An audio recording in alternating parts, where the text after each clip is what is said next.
Safer Chemicals Podcast. Sound science on harmful chemicals.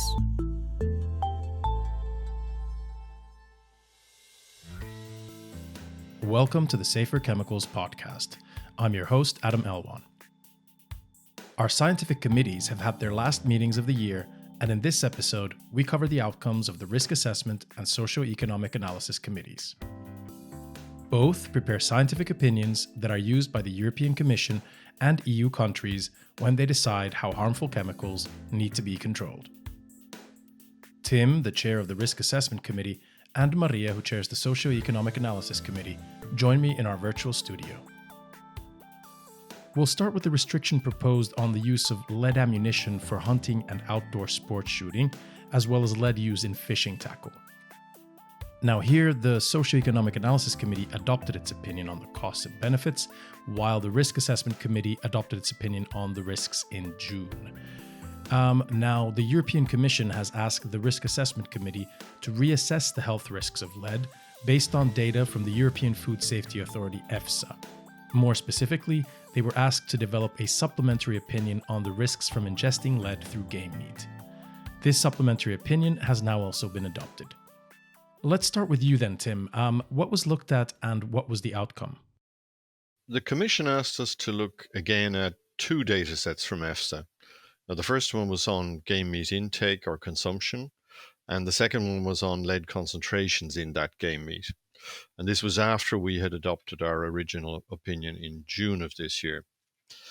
And it was really intended to give the public time to check the data and send any further evidence and comments to us that might be useful.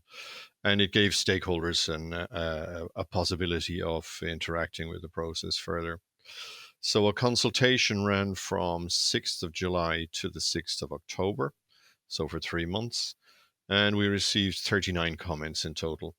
Unfortunately, only a few of these were really related to the assessment of the EFSA data set. A lot of them went back over ground we'd already covered in the restriction opinion. Are you able to say more about what kind of input you received and what impact did it have on the opinion in addition to EFSA's data? Well, we have thoroughly looked at all the data that came in through the consultation. We confirmed our conclusions from the original opinion in June by and large, and we considered that there is a moderate to high risk from exposure to lead in game meat for children, particularly for infants and toddlers in hunter families. And we also think that the risks for adults are likely to be low, just as we found the first time, so that hasn't changed in any way. We also note, based on data from the consultation, that the EFSA data probably underestimates lead concentrations in small game meat in particular, and this may result in an underestimation of the total health impacts in children. So that was a finding we were able to firm up on through this consultation. Right. So the EFSA data then actually gives rise to even more concern. I'm thinking of what you said about the data underestimating the concentrations of lead and consequently the health impact then on children. I think that's correct, yes. On balance, this second look at the data underlines our concerns, yes. Right. I'd also like to mention that we consider there to be a high to moderate risk from exposure to lead in game meat to pregnant women. And this conclusion is based on a qualitative assessment of the risks that we did in the original opinion and not on the EFSA data. So this conclusion is part of the opinion adopted in June. And that's the reason pregnant women were not mentioned in our supplementary opinion. And I just wanted to clarify that in case anybody thinks we missed something or that that hasn't been considered. Could you go back and briefly summarize the June opinion for our listeners? Sure. The committee considered that the use of lead in these activities poses a risk that is not adequately controlled, and that's what a restriction is supposed to assess. And that the proposed restriction is the most appropriate EU-wide action to address those identified risks to the wildlife, to people, and to the environment. So this is more than just the human health risks we were assessing in this supplementary opinion. It goes much deeper. Right. So what exactly did the committee look at and what was the outcome? Now, during opinion making, the RAC members analysed the available scientific studies, and there were many, on the risks of lead to wildlife, in particular birds, to livestock, to people, and to the environment, including water and soil. Um, the use of lead ammunition and lead in fishing poisons millions of birds and can contaminate soil and groundwater around shooting ranges. Lead is a known toxic substance. It's harmful to children's neurological development, even in the smallest of quantities. RAC supports a transition to a much more sustainable outdoor shooting and fishing to protect the environment, but also to protect people's health. Let's then move on to the socio-economic analysis perspective. So, over to you, Maria. What did the committee conclude? Thanks, Adam. Yes, so basically we agree with RAC that a restriction on the REACH is the most appropriate measure to reduce the risk. That is also an EU-wide measure, and we're talking here about risks to wildlife, to people, and to the environment. So we have looked at the particular restriction that was proposed by ECA, and first of all, we found it to be proportionate. And for this, I must highlight that we looked at cost impacts from many sides. We didn't just look at the cost to shooters, hunters, and fishers, and also on the benefit side, we didn't just look at the emissions prevented. So we looked at it quite widely. There were a couple of areas where we proposed some changes, and I will highlight two of them, which are probably the bigger ones and the more interesting one to discuss today. So the first one is the issue of lead gunshot for hunting, and particularly the transition period there, how much is required. So in the original proposal, they had suggested 5 years to transition to the alternatives. However, when SEAC started to have a look at the evidence, it became clear that alternatives are widely available here. All the major suppliers have lead-free products. Also, we know that the restriction of lead gunshot in wetlands will start applying in February, and we're expecting that that will lead to supply growing as well. So in conclusion, SEAC thinks that it could be shorter. We think that they need 18 months as a minimum, but we can't really be more exact. We just know that it should be shorter than 5 years. Okay, so in other words, the recommendation is essentially to speed up the transition and to minimize the negative impact that would result from the continued use of lead in hunting. That's it. So the benefits of banning lead gunshot in hunting are definitely greater than the cost. This implies that the phase-out should be as fast as possible. So we should only allow enough time to transition as is absolutely necessary, and that's what SEAC is proposing. And can you talk a little bit more about the derogation for lead gunshot in sport shooting? Yes, indeed. That's the second issue that I would like to highlight. So the proposed option, the preferred option that ECA has made, is that there should be a full ban on the use of lead gunshot for sports shooting. However, there was an option provided in case decision makers would like to not impose a full ban and provide some derogation and allow this use. So in those cases, SEA considers that the derogation should be limited to the short sizes that are actually used in sports shooting, not for everything. So it would be only for shot sizes between 1.9 and 2.6 millimeters. And this is so that all the other shot sizes used for other types of shooting would still be banned. The idea is to keep enforcement as simple and effective as possible. So if we ban lead gunshots altogether, then yes, that's simple. So you can just go to the shops and make sure that the lead gunshot is not sold. However, if we have an optional derogation, then there is a risk that there could be lead gunshots on the market used illegally for hunting. So when we limit the shot sizes, then this becomes a little bit less of an issue. So the enforcement could be a little bit better. Now, I want to go back to what you said earlier about having looked widely at potential impacts, so not just costs and emissions. Could you tell me more about those? On the benefits, we did look at the emissions and also had some other wider quite different impacts. But I think I would also like to highlight that SEAC recognized that unquantified benefits are likely to be significant as well. Only part of the benefits have been quantified, and looking at them, it is clear that it underestimates the benefits. So, for example, the quantified impacts do not cover all the species prone to primary poisoning. It doesn't look at issues like ecosystem health and ecosystem services. So, there are quite a few different types of impacts that have been described qualitatively, but not quantified or monetized. But also in the cost, we didn't look at this in a limited way. So, for instance, one of the areas that we looked at is hunting as an activity. We looked at whether there would be expected to be a change in, how much hunting would be done. SEAC, after considering all the evidence and based on the real life experience of particular jurisdictions where a ban has been imposed, concluded that there isn't any long-term drop expected. There could be a short term, for instance, hunters needing to retrain to be able to use non-lead ammunition. But in the long term, we don't think that this is going to have an impact. You mentioned examples from other jurisdictions, so other countries. I'm guessing you mean countries like Denmark and the Netherlands, where national bans have already been in place for many years. Yes, that's exactly right. That's what we're talking about here, and the evidence that we took into account. Another issue that SEAC looked at very closely was the issue of the availability of shooting ranges for military training. So there was a concern about whether the number of ranges could decrease because there are some minimum requirements that are being proposed for them to be able to operate. So there we have heard those concerns. We understand them. Of course, in the current situation, this is something that we are very conscious of and we can relate to very well. So first thing to note there is that military ranges are not included in the proposed restriction. That is out. However, we know that there is an issue with civilian ranges and that in many countries, reserve soldiers may train there to be in a state of readiness for anything that could happen. Right. But if I understood correctly, we're not talking about an outright ban. So just requiring these ranges to take measures in capturing and disposing of the spent lead.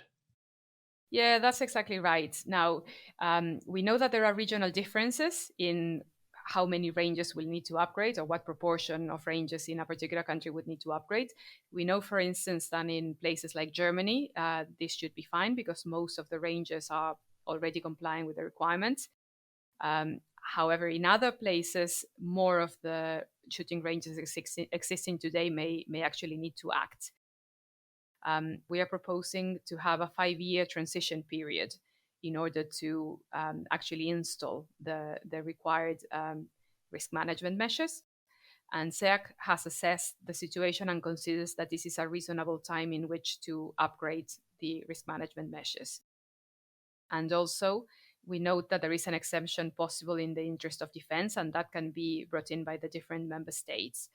This is, of course, stated in the REACH regulation. So if there is a real concern from particular member states, they can take advantage of that possibility.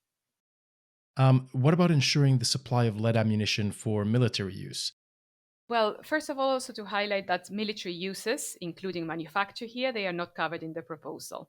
But again, there could be an issue related to the coverage of the civilian uses. So there is an argument that there could be some indirect effects because we know that there are production lines that are shared between military and civilian uses.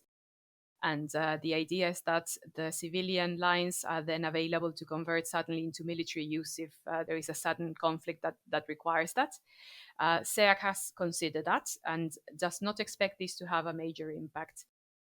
We know that sports shooting with lead bullets can continue. So the production lines are expected to still be available because there would be enough production for the use in sports shooting. I'll highlight as well that the exemptions in the interest of national defense are also possible for this. So also that needs to be considered. Okay, an important distinction here also then. Earlier you mentioned alternatives already being available, but what about their costs? We talked about this in our previous episode, but just to remind our audience, would switching to these alternatives result in additional costs for hunters? And what kind of costs are we talking about? Yes, one of the things that we have looked at is what the extra cost would be to individual hunters. We think that that is probably the most useful way of thinking about it. For gunshot, we think the cost per hunter would be under 30 euros per year. And for large caliber or small caliber bullets, it would be under 10 euros per year. There are, of course, different costs included in that, whether it is the alternative ammunition, testing and modifying guns, all sorts of things. But in total, this is what we would expect.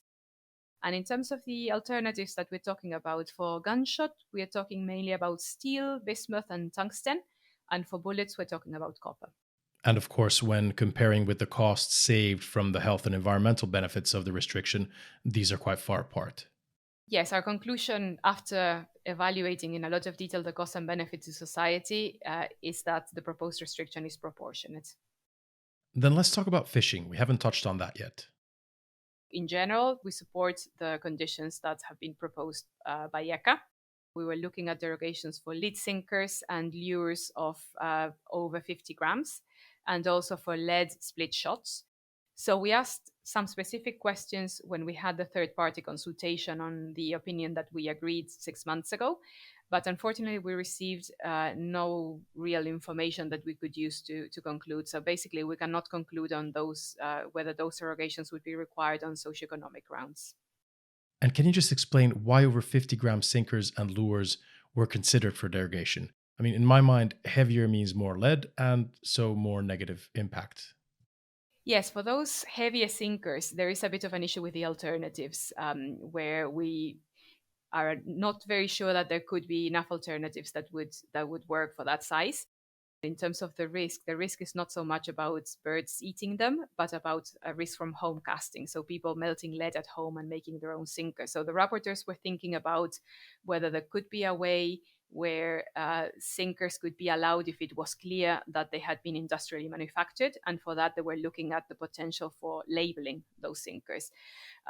So again, we looked for more additional information on that, but there's no real data that we can base a conclusion on a derogation there. So at the moment, what we've got in the opinion is simply raising the issues that we see in this. I'd like to add that from a risk perspective, the RAC opinion was actually quite clear that derogations for small split shots and sinkers greater than 50 grams would not be justified. All right, thanks for that, Tim. If we still continue with fishing with you, Maria, can you tell me more about what alternatives are available?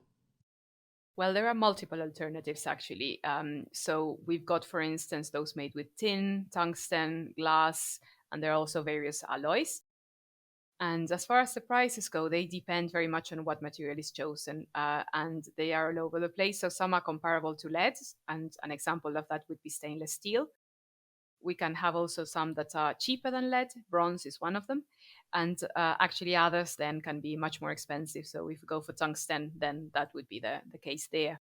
The available information suggests that extra cost for an individual fisher would be around 30 euros per year. Okay, so similar to what the hunter hunting with gunshot would end up paying. So the next step then is that we will send the proposed restriction and the opinions of both committees to the Commission, and this will happen early next year, right? Yes, that's right. I mean, we have to have some time for administrative checks to give it a final read, and then the package is ready for the Commission. So Commission will then take a decision on it together with the EU member states. Okay, moving on from lead then to another restriction proposal where the Socio-Economic Analysis Committee adopted its opinion. This was the one on PAHs in clay targets for shooting. These are very persistent in the environment. They build up in people and animals, and they're toxic, and they can also cause cancer. We discussed this restriction in depth in our podcast in September, and for our listeners, the link to that is in this episode's description. Now, the draft opinion has since been through an open consultation. Maria, did you receive anything that impacted the opinion? Yes, we actually received 2 comments, and they were both looking at the availability of suitor binder materials and about the impact of switching to alternatives. So both of them touched on the need for a transition period with a higher concentration limit, and whether this was actually needed for companies to be able to switch to the alternatives. And both comments were supporting that the transition period would be needed in current circumstances. You spoke about the transition period already in September, and you mentioned that a temporary higher limit might be needed if the alternatives to PAHs, so meaning the eco and natural resins, would fall under trade sanctions with Russia. Is this now the final conclusion of the committee? Yes, it is, but we have refined that conclusion a little bit. So the proposed restriction that was submitted by ECA, that introduces a transition time of 1 year with a higher concentration limit, which would be 1%. And that is to give companies time to adapt their supply chains, their production lines, and be ready to produce with the alternatives. So SEAC has looked at what would happen during that 1 year transition period. So basically, during that year, there would be further emissions. And we analyzed the evidence that is available to see whether there was evidence that there would be switching costs to the companies. And SEA considered that the evidence doesn't support that assumption. So in normal circumstances, a transition period of 1 year would not be necessary and the restriction would come into force straight away. However, it considered that a transition period of 1 year is justifiable in circumstances where the supply is somehow impacted. And particularly in the current situation with trade sanctions on Russia, there is some information in the comments in particular that indeed there are some issues there. In the end, SEAC continues to say that in normal circumstances, no transition period is needed. But it also says that when the supply is disrupted, as it is currently, SEAC prefers a limit of 0.1% over the 1% that was proposed. So this basically would remove clay targets using coal tar pitch, high temperature, and petroleum pitch immediately from the market. And here's well, the opinions will now be sent to the Commission. Yeah, so again, we will do the final checks, read the whole thing once again, and then send it over to the Commission to start the decision-making process.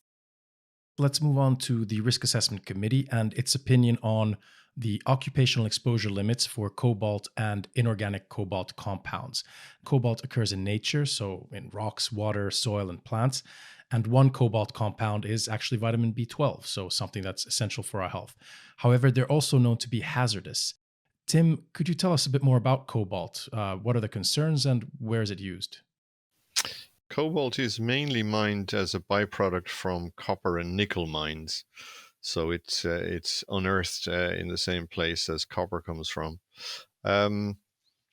It's one of those essential elements indeed. So it's needed for the formation of vitamin B12. And in turn, B12 is needed to form red blood cells and DNA. And it's also a key player in the function and development of brain and nerve cells. So very important all around. RAC has quite a history of evaluating various aspects of cobalt. So we started in 2015, 2016 by developing a dose-response relationship to estimate the cancer risks from cobalt. Then in 2017, we moved on to recommend an update to its classification and labeling. Cobalt has a harmonized classification in the EU. It may cause cancer and damage fertility. It's suspected of causing genetic defects as well, and it may cause allergic skin reactions, allergy or asthma symptoms, or breathing difficulties if inhaled. And in addition to that, it can cause long-lasting harmful effects to aquatic life. So quite a series of potential effects from cobalt. Lung cancer observed in animal studies and other respiratory effects observed in exposed workers are the main critical toxic effects of cobalt metal and its soluble inorganic compounds that we look at. And about the uses, how is it used?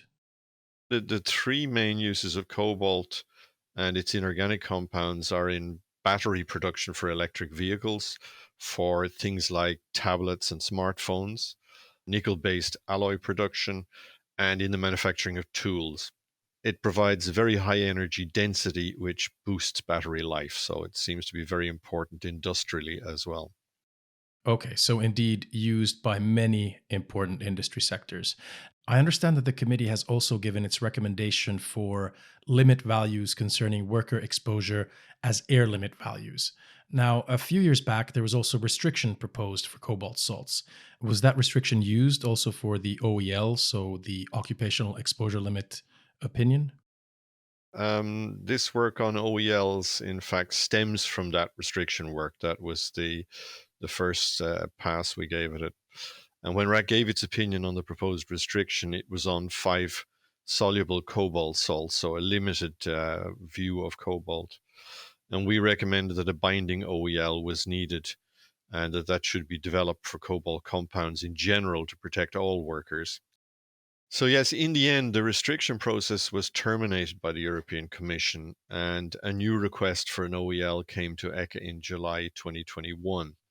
And on that basis, ECHA prepared a scientific report and RAC has now given its opinion on that report. All right. And so what are the conclusions? Well, we recommended an occupation exposure limit, an OEL, of 0.5 micrograms cobalt per meter cubed in the air. And that's for the respirable fraction. That's the fraction which reaches deep into the lungs and can cause chronic inflammatory lung effect. There's also an OEL of 1 microgram cobalt per meter cubed for the inhalable fraction, which usually only reaches the upper airways and could cause a different spectrum of effects. So we look at both fractions as being important. And that's because the mixture of dusts in workplaces will often contain both very fine fraction and somewhat coarser fractions. And how did you end up with these values? These limits were derived in a weight of evidence approach based on all of the data from subchronic and chronic animal studies, and mainly on soluble salts of cobalt sulfate. It's easier to experiment with soluble salts than it is for the poorly soluble ones. So most of the research and the studies are done on soluble cobalt salts. This is also supported by data from cobalt metal, as well as based on human data, particularly on occupational exposure to cobalt. So what was the committee's recommendation? So RAC recommends that the limits should be applied to all inorganic cobalt compounds because workers are exposed to mixtures of cobalt compounds and individual compounds can't really be separately monitored. Right. And what were the main negative effects? The main effects are lung inflammation, genotoxicity, and carcinogenicity. But as I said previously, cobalt can also cause respiratory and skin sensitization, and it can also harm reproduction. So the proposed OELs are likely to protect from all these effects as well. And you mentioned cancer before. Has this been observed in workers also? The available evidence from humans doesn't really clearly show an increased risk of cancer among workers exposed to cobalt. However, a definite conclusion can't really be drawn from the human data due to several limitations in the studies. So in this case, we rely on the animal data to be appropriately protective for humans in the workplace. Right. Um, when the exposure concentrations in the workplace air are high enough, this can cause inflammation in the lungs of the workers. And there's evidence indicating that such inflammation can cause genotoxicity in the cells, so damage genetic information, cause cell mutations, and in the end result in a worst case in cancer. The OEL value for the respirable fraction is to protect from these inflammatory effects in the lungs and thereby also protecting from cancer. All right. Thank you, Tim, for this very comprehensive explanation. Can you then tell us what are the next steps? We will send the opinion and the supporting documentation to the European Commission, in this case, Director General for Employment. And our opinion will support the Commission in their actions to adopt OELs under the Carcinogens, Mutagens, and Reprotoxic Substances Directive. Okay. And what happens after they've been adopted into the legislation? Any occupational exposure limits adopted by the EU need to be integrated into national laws. And this is different from, for example, from REACH, where the Commission's decisions apply directly and uniformly to all member states without needing to be transposed into national law. We can then close the chapter on cobalt and move on to setting a derived no effect level or a DNL value for a substance called DOTE. Is that, by the way, the right way of saying it, or is it DOTE? DOTE. All right. DOTE, Okay, yeah. good. Let's start with the easy part then. Can you explain what a DNL is? It's a safe level of exposure. So if you're exposed above that level, it's not safe, but below it should be safe. And this is a standard threshold level that we use in REACH for assessing the risk of chemicals. And DOTE is dioctyl tin ethyl hexyl mercaptoacetate. It's a stabilizer used in PVC. and it's part of quite a large family of dioctyl tins used for that purpose. Okay, good. Boy, am I happy that I didn't have to spell out the full name of the chemical. So setting the DNL for DOTE is linked to applications for authorization, correct? That's correct. DOTE is on the REACH authorization list, so Annex 14 it's called, because it's considered to be toxic to reproduction. So that's the hazard that we're trying to protect against. Now, its sunset date is the 1st of May 2025. So after this date, the substance can no longer be placed on the market or used without an authorization from the European Commission. And the latest date to apply for an authorization is the 1st of November next year, so 2023. Right, okay. Now, before ECHA receives any applications for authorization from companies, we're asked to recommend these DNLs to assist the applicants in drafting the hazard part of their risk assessment, which they then submit as a chemical safety report in the application, and that comes back to us. And we've been doing this, I think, since 2013, 2014. These DNLs serve as non-legally binding reference values which the applicants can use. And really in 99% of cases, the applicants use these DNLs, so we consider them to be particularly useful. They give a clear signal how RAC is likely to evaluate these key parts of the risk assessment, and it saves us in committee a lot of time when the applicant uses the work that we have already done for them. All right. Thanks a lot, Tim, also for explaining the link there with REACH authorization. At this point, I'd like to thank you both for joining us and for your explanations and insight into the work of the two committees. It's now time to wrap up our last committee podcast of the year. For those who don't know, we also cover the work of our Biocidal Products Committee and Enforcement Forum. You can find episodes on their work and many more at echa.europa.eu/podcasts. Safer Chemicals Podcast. Sound science on harmful chemicals.